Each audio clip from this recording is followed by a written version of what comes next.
சரி இன்றைக்காவது ஒரு long video எடுத்து அப்லோட் பண்ணலான்னு சொல்லி தான் லாங் வீடியோ எடுத்துகிட்ருக்கேன். அதே மாதிரி ஏர்லி மார்னிங் வேக்கப் ஆகி ரொம்ப நாள் ஆச்சு. மார்னிங் வாக்கே போகிறத விட்டாச்சு. மார்னிங் எழுந்திரிச்சாவே ஏதோ ஒரு பிரிஸ்காக பாசிட்டிவாக ஃபீல் ஆகும். சரி இன்றைக்கி ஃப்ரைடேலேருந்து ஸ்டார்ட் பண்ணிடலான்னு சொல்லி தான் இன்றைக்கி ஒரு 4 o'clockலாம் எழுந்திரிச்சாச்சு. எழுந்திரிச்சு அப்படியே ஹேர் வாஷ் பண்ணலாம் பண்ணிவிட்டு சரி வீடியோ எடுக்க ஸ்டார்ட் பண்ணலான்னு ஸ்டார்ட் பண்ணியாச்சு.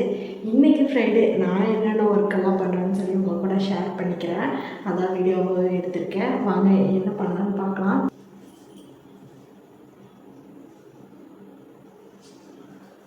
ஹேர் வாஷ் பண்ணிவிட்டு காய வைக்கிறதுக்கெல்லாம் எனக்கு பொறுமை கிடையாது. அது ஒரு 1/2 hour ஆகும். இதே ஹேர் ட்ரையராக இருந்தால் வந்து சீக்கிரம் பண்ணிடலாம். ஆனால் அது நான் இன்னும் வாங்கினேன். சரி இனிமேல் நம்ம நல்லா பார்த்து வாங்கணுன்ட்ருக்கேன். எனக்கு வந்து அது யூஸ் பண்ணோன்னா ஏதாவது ஹேர் ஃபால்கான ஆகும்னு சொல்லி ஒரு ப்ராப்ளம் தான். அதுக்கு வேண்டிய நான் யூஸ் பண்ணாமல் இருந்தேன். இதை பார்த்து வாங்கணும்.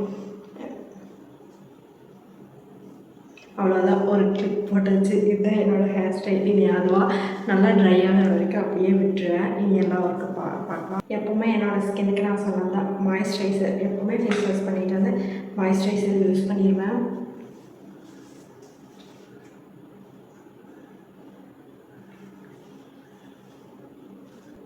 வீட்டில் இருந்தால் வந்து அவ்வளோக்கு இது போட மாட்டேன். சன்ஸ்க்ரீன் யூஸ் பண்ண மாட்டேன். எங்கேயாவது வெளியே போகிறப்ப மட்டும்தான் சன்ஸ்க்ரீன் யூஸ் பண்ணுவேன். வீட்டில் இருந்தாலும் ஆனால் சன்ஸ்க்ரீன் யூஸ் பண்ணிக்கலாம். அந்த ஹிமாலயாவோட வந்து ஃபவுண்டேஷன் தான் இருக்கும். பார்க்குறக்கு அப்படியே ஹைலைட்டராகவும் தெரியும். அதுக்கு வேண்டிய நான் அதிகமாக யூஸ் பண்ண மாட்டேன். வெளியே போகும்போது மட்டும் யூஸ் பண்ணிடுவேன். அடுத்தது வந்து லிப் பாம் தான். எப்போவுமே வீட்டில் இருக்கப்ப என் லிப்ஸ் வந்து ட்ரை ஆகிடுச்சுன்னா நான் இந்த நிவ்யாவோட லிப் பாம் தான் யூஸ் பண்ணிகிட்ருக்கேன் இப்போ வரைக்கும். இது ரொம்பவே நல்லாயிருக்கு. பார்க்குறக்கு வந்து இது வந்து வாட்டர்மெலன் ஷேடு தான். நம்ம யூஸ் பண்ணும்போது பார்த்திங்கன்னா கலருமே லைட்டாக சேஞ்ச் ஆகும். பார்த்தாலே தெரியும். அடுத்தது வந்து குட்டியாக ஒரு போட்டு கேமரா பார்த்து என்ன நெத்தியில் வைக்கிற குங்குமம் வந்து ரெகுலராக வைப்பேனான்னு சொல்ல முடியாது. டியூஸ்டேவும் ஃப்ரைடேவும் கம்பல்சரியாக வச்சுக்குவேன். ஓகே, இப்போ மற்ற வேலையெல்லாம் பார்க்கலாம். மைக் இல்லாமல் பேசுனது வாய்ஸ் வந்து எக்கோ அடித்த மாதிரி இருந்துச்சு. அதே மாதிரி சவுண்டும் கம்மியாக கேட்டுச்சு. அது மைக்கு வந்து அவ்வளோக்கு நல்லா யூஸ் ஆக மாட்டேங்குது. பாதியிலேயே கட் ஆகுது. அதனாலேயே அதை அதிகமாக யூஸ் பண்ணுறதில்ல. இதே நல்ல மைக்ஸ் எல்லாம் இருக்குது. ஓகே, இப்போ வீடியோக்குள்ளே போகலாம். ஃப்ரைடேனாலே ஃபஸ்ட்டு வந்து எப்போவுமே ஃப்ரைடேன்னு மட்டும் கிடையாது, எவ்ரி டேவும் வந்து மார்னிங் எழுந்திரிச்சோடனே நான் வந்து சாமி கும்பிட்டு விளக்கு போட்டு அதுக்கப்புறம் தான் மற்ற ஒர்க்கெல்லாம் ஸ்டார்ட் பண்ணுவேன். அது இந்த பிரம்ம முகூர்த்த விளக்கெல்லாம் நான் ரெகுலராக ஃபாலோ பண்ணிகிட்டு இருந்தேன். ஆனால் வந்து இந்த ஒரு மாதமாக வந்து ஃபாலோ பண்ணுறதே கிடையாது. எந்திரிக்கிறதே வந்து ஒரு 6:30 அந்த மாதிரி டைமிங் ஆயிடுச்சு. ஏன்னா வந்து ஹஸ்பண்ட் வந்து மதியம் லஞ்சுக்கு வீட்டுக்கு வரனால ஓகே லஞ்ச் மெதுவாக தானே ரெடி பண்ணணும், சரி நம்ம பிரேக்ஃபாஸ்ட் மட்டும் தானேன்னு சொல்லி அதுவே ஒரு சோம்பேறித்தனம் ஆயிடுச்சு. சரி இனியும் அப்படி இருக்கக்கூடாது, இனி அப்படியே கொஞ்சம் கொஞ்சம் எப்படியும் நார்மல் ரொட்டீனுக்கு வந்துடணும்னு சொல்லிட்டு இன்றைக்கி ஒரு 4 o'clock எந்திரிச்சாச்சு. எந்திரிச்சோடனே ஃபஸ்ட்டு ஃப்ரைடேவும் ஆச்சா, சரி ஃப்ரைடேலேருந்து ஸ்டார்ட் பண்ணிடலான்னு முன்னத்து நாளே வந்து வீடெல்லாம் மாப் போட்டு அப்படியே பூஜை பாத்திரமெல்லாம் வாஷ் பண்ணி வச்சுருந்தேன். அதையெல்லாம் எடுத்து நீட்டாக க்ளீன் பண்ணிவிட்டு அப்படியே போட்டு வச்சு சாமி கும்பிட ஸ்டார்ட் பண்ணியாச்சு. இந்த மாதிரி ஏர்லி வேக்கப் ஆகிறது 4 மணிக்கு எழுந்திரிச்சு சாமி கும்பிட்டு அதுக்கப்புறம் தான் மற்ற ஒர்க்கை ஸ்டார்ட் பண்ணுவேன். இந்த ரொட்டீன் தான் எனக்கு ரொம்ப பிடிக்கும். அப்படின்னு யார் யாரெல்லாம் இருக்கீங்கன்னு கமெண்ட்டில் சொல்லுங்கள். ஏன்னா எனக்கு இந்த மாதிரி பண்ணும்போது தான் வந்து அந்த டெய்லி ரொட்டீன் வந்து அப்படியே போயிட்டுருக்கும். அது மட்டும் இல்லாமல் அந்த டே வந்து ப்ளசண்ட்டாக இருக்கும். அது மட்டும் இல்லாமல் பாசிட்டிவாக இருக்கும். அந்த டேவே வந்து ரொம்ப பிரிஸ்காக இருக்க மாதிரியே இருக்கும். எந்த ஒரு டல்னஸ்ஸு அந்த மாதிரி எதுவுமே இருக்காது. தூக்கம் கூட வராது மதிய நேரத்தில். இதே லேட்டாக எந்திரிச்சு ஒரு 6:30 7 o'clock அப்படியெல்லாம் எந்திரிச்சோம் அந்த நாளே சும்மா சோம்பேறித்தனமாகவே தான் சுற்றிட்டு இருக்க மாதிரி இருக்கும். எந்த வேலையுமே நடக்காது. ஆனால் இப்படி 4 மணி 5 மணிக்கு எந்திரிக்கிறனால எனக்கு மார்னிங்கே எல்லா ஒர்க்கும் மோஸ்ட்லி முடிஞ்சிடும். அடுத்தது என்ன பண்ணலாம் அப்படிங்கிற ஒரு திங்கிங்லேயே நான் இருப்பேன். நெக்ஸ்ட் என்ன பண்ணலாம், பாப்பாவுக்கு என்ன சொல்லி தரலாம் அப்படின்னு சொல்லி நெக்ஸ்ட்டு அதை பற்றி யோசிச்சுட்டு போயிட்டே இருப்பேன். இதே லேட்டாக எழுந்திரிக்கிறப்போ எதை பற்றி யோசிக்க முடியாது, வேலையே இருந்துகிட்ருக்கும். அந்த ஃபுல் டேவும் பார்த்திங்கன்னா வீட்டு வேலையை செஞ்சிட்ருக்க மாதிரியே தோணும். ஆனால் இப்படி நேரமே எழுந்திரிக்கிறனால எந்த ஒரு பிரச்சனையுமே இருக்காது. எனக்கு வந்து டேவை எப்படி ஸ்டார்ட் பண்ணால் தான் ரொம்ப பிடிக்கும். அதனால் இனி ரெகுலராக ஃபாலோ பண்ணிக்கலான்னு சொல்லி ஸ்டார்ட் பண்ணிட்டேன். பிரம்ம முகூர்த்த விளக்கை ஏற்றிட்டுருக்க வரைக்கும் ஒரு நல்ல வைபை குடிச்சு, அது மட்டும் இல்லாமல் எல்லாமே நல்லது நடக்க மாதிரியே ஒரு ஃபீலிங் இருந்துட்டு இருந்துச்சு. அது எப்போ விட்டனோ எல்லாமே அப்படியே ஆப்போசிட்டாக மாறின மாதிரியே இருந்துச்சு. அதனால கண்டிப்பாக ட்ரை பண்ணி பாருங்கள். பிரம்ம முகூர்த்த விளக்கு நீங்கள் ஒரு மாதம் நேரமே எழுந்திரிச்சு இந்த பிரம்ம முகூர்த்த விளக்கை ஏற்றி பாருங்கள். கண்டிப்பாக உங்கள் லைஃப்பில் நல்ல ஒரு சேஞ்ச் கிடைக்கும். இது பண்ணிகிட்ருக்கிறவங்களுக்கு கண்டிப்பாக தெரியும்னு நினைக்கிறேன். எவ்ரிடே பார்த்திங்கன்னா பிரம்ம முகூர்த்த விளக்கு ஏற்றிடுவேன். ஆனால் டியூஸ்டே மட்டும் வெத்தலை தீபம் போடுறதுனால அன்னைக்கு மட்டும் 6 to 7 தான் வந்து விளக்கு போட்டு சாமி கும்பிட்ற மாதிரி இருக்கும். அந்த ஒரு நாள் மட்டும் சேஞ்ச் ஆயிரும். மற்ற நாள் எல்லாமே 4 மணிக்கு எழுந்திரிச்சுக்குவேன். டெய்லியுமே 4 மணிக்கு உங்களுக்கு முழிப்பு வந்துடுமான்னு கேட்டிங்கன்னா கண்டிப்பாக வந்து நம்ம ஒரு டைம் வந்து ஒரே ஒரு வாரம் மட்டும் நம்ம ஃபாலோ பண்ணிட்டோன்னா போதும். 4 மணிக்கு எப்படியாவது கஷ்டப்பட்டு எழுந்திரிச்சோன்னா அதுக்கு அடுத்த வாரத்துலேருந்து நம்மளுக்கு வந்து 3:45 போதே அலாரம் அடிக்காமையே நம்ம முழிச்சிருவோம். அப்புறம் நம்மளே தூங்குன்னு சொன்னால் கூட நம்மளால் தூங்க முடியாது. பெட்லேருந்து சீக்கிரம் எழுந்திரிச்சு கடகடன்னு எல்லா வேலையுமே பார்க்க ஆரம்பிச்சிருவோம். 1 வீக் மட்டும் கஷ்டப்பட்டு ஃபாலோ பண்ணால் போதும். அதுக்கப்புறம் ஆட்டோமேட்டிக்காக நம்மளே ஸ்டடி ஆயிடுவோம். அன்றைக்கி பூ பார்த்திங்கன்னா வந்து எப்போவுமே இந்த செவந்தி பூ எல்லோ கலரில் வாங்கிட்டு வந்துடுவேன். அது கூட ரோஸை வாங்கிட்டு வந்துடுவேன். அன்றைக்கி மார்க்கெட் போகல, பூ மார்க்கெட், அதனால் வாங்க முடியல. வீட்டு பக்கத்தாடியே ஒரு பாட்டி இந்த மாதிரி ஆறுலே பூவை வந்து தொடர் கட்டி கொண்டு வந்து விற்றுட்டு இருந்தாங்க. சரி அவங்ககிட்டயே வாங்குவோன்னு சொல்லி 20 ரூபாய்க்கு வாங்கியாச்சு. அவ்வளோதான் இருந்துச்சு. அவங்கக்கிட்டேயோ கடைசி எல்லாம் முடிச்சுட்டு தான் எங்கள் வீட்டுக்கிட்டேயே வந்தாங்க. சரி 10மா 10ஆதான்னு வாங்கினேன்.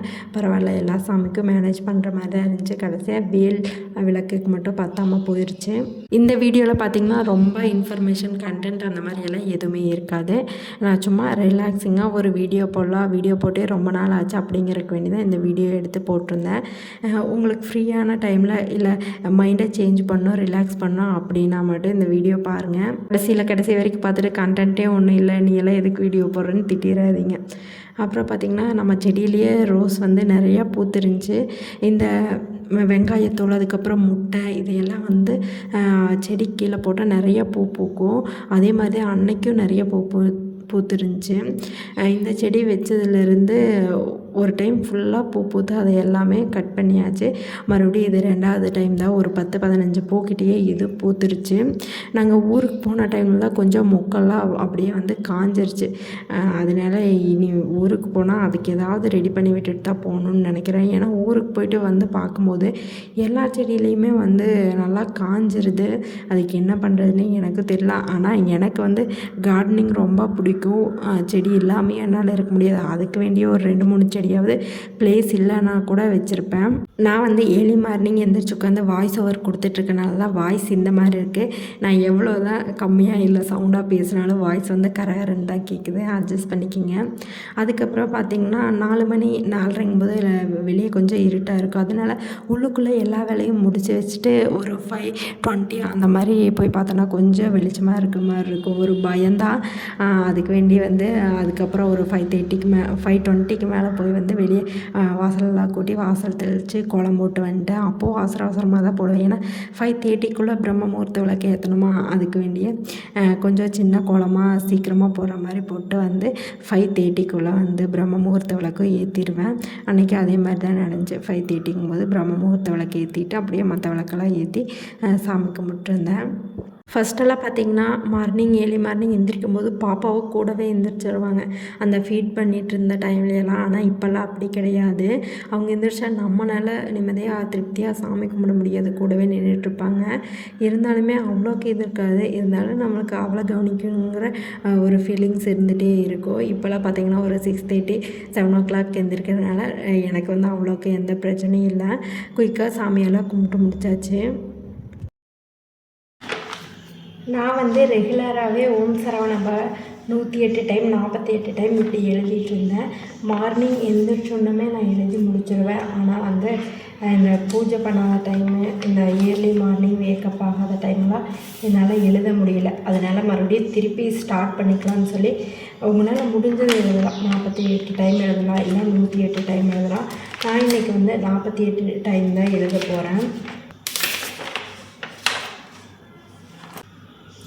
இப்போ இந்த மாதிரி நிறைய பேர் எழுதுறத நான் பார்த்துட்டேன்.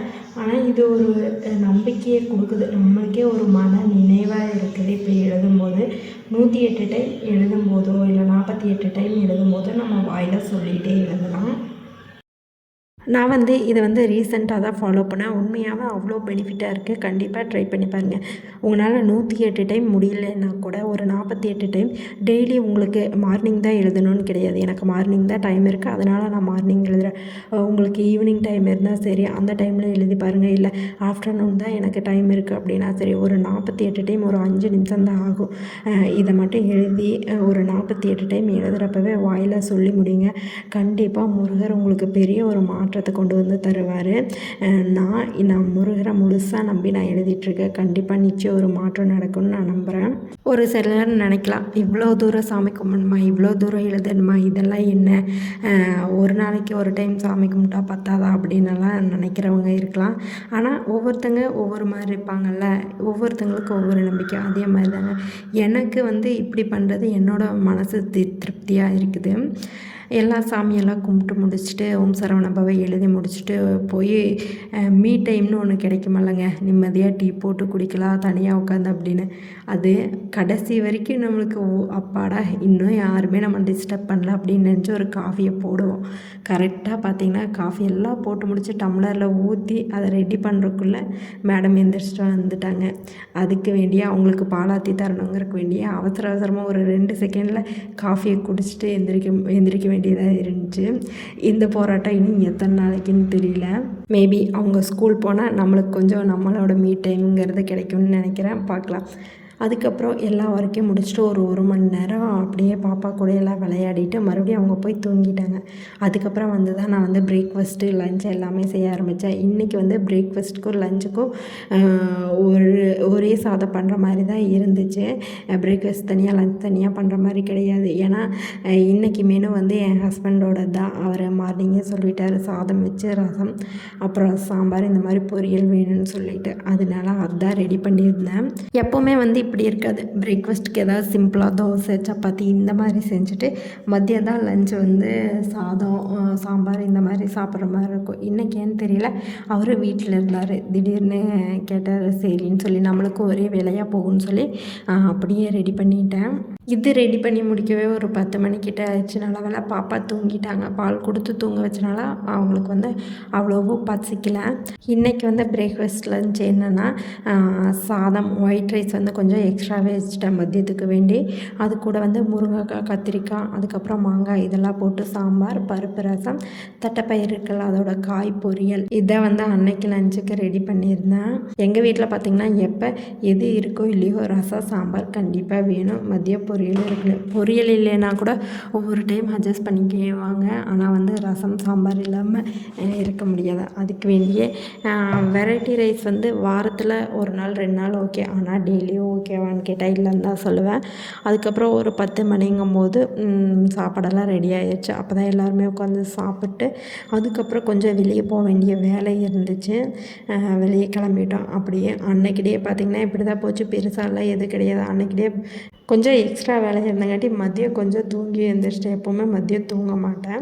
வெளியே போயிட்டு வந்து கொஞ்சம் நேரம் தூங்கி எழுந்திரிச்சு மறுபடியும் ஈவினிங் கொஞ்சம் வெளியே போகிற மாதிரி தான் இருந்துச்சு. இப்படி தான் அன்றைக்கிட்டே போச்சு. ரொம்ப பெருசாலாம் எதுவும் நடக்கலை. அதுக்கப்புறம் ஈவினிங் வெளியே போயிட்டு வந்ததுக்கப்புறம் வந்து வரும்போது ப்ரெட் வாங்கிட்டு வந்துட்டோம். லஞ்ச் வந்து ஹெவியாக இருந்தங்காட்டி ஏதாவது ஒரு ஸ்வீட் கிரேவிங் இருந்துகிட்டே இருந்துச்சு. சரி ப்ரெட் அல்வா செய்யலான்னு சொல்லிவிட்டு அதான் ரெடி பண்ணியிருந்தேன். இதோட ரெசிபி வந்து ஷார்ட்ஸில் போடுறேன். இன்றைக்கிட்டேவே வந்து ப்ரெட் அல்வாவோட முடிச்சாச்சு. இந்த வீடியோவோட எண்டுக்கு வந்துட்டோம். இந்த வீடியோ ரிலாக்ஸிங்கான வீடியோ தான். உங்களுக்கு பிடிச்சிருந்தால் மறக்காமல் லைக் பண்ணுங்கள். இப்போ வரைக்கும் நம்ம சேனலை சப்ஸ்கிரைப் பண்ணாமல் பார்த்துட்டு இருந்தீங்கன்னா சப்ஸ்கிரைப் பண்ணுங்கள். நம்ம சேனலில் நோட்டிஃபிகேஷன் பெல் பட்டன் கிளிக் பண்ணாமல் இருந்தீங்கன்னா அதையும் கிளிக் பண்ணிக்கோங்க. அப்போ தான் நான் போட்ட உடனே வீடியோ உங்கள் சேனலில் வந்து வியூவாக இனி ஒரு இன்ட்ரெஸ்டிங்கான வீடியோவில் பார்க்கலாம். அது வரைக்கும் பை பாய். தேங்க்யூ ஃபார் வாட்சிங்.